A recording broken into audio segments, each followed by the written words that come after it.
تے جدو دینی مدارس مک جان گے پھر 50-50 لاکھ والے ملازم تے تانوں لب جان گے جویں فیکٹریاں چ ہوندے تے بڑے بڑے عہدیاں تے، لیکن محمد عربی دے نام تے جان دین والا کوئی نہیں لبنا، تانوں ایہو جیاں تقریراں سنان والے کوئی نہ نہیں لبنے، انہاں نوں غنیمت سمجھو۔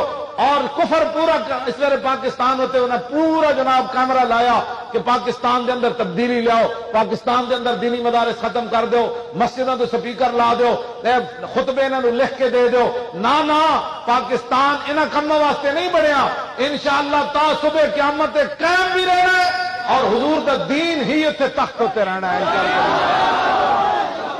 ہاں جی بالکل، اتنے کوئی نہیں کر سکتا، تسی بار ساڈے نال کھڑے رہو۔ ہاں جی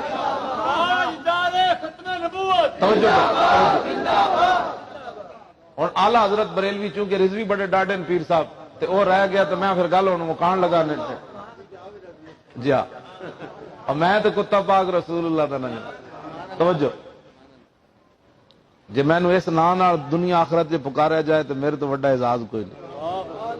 اور غازی تنویر قادری سکاٹ لینڈ میں انہیں لکھیا کہ جدو تو کہنا نا میں کتا پاک رسول اللہ تے حضور اس گل تو بڑے خوش ہوتے۔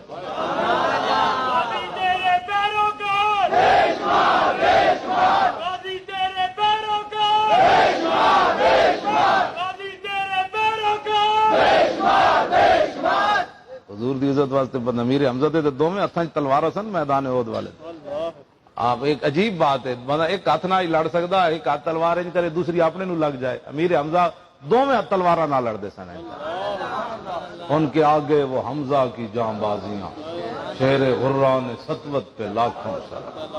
آخری بندہ جڑا آپ نے ماریا نا میدان احد سبا نامی، جب وہ سامنے آیا نا تو آپ نے تلوار کر کے فرماؤ یا ابن مقطعۃ البذور، فرماؤ ختنہ کرنے والی دیا پترا تو بھی حضور کے سامنے آیا کیوں جی؟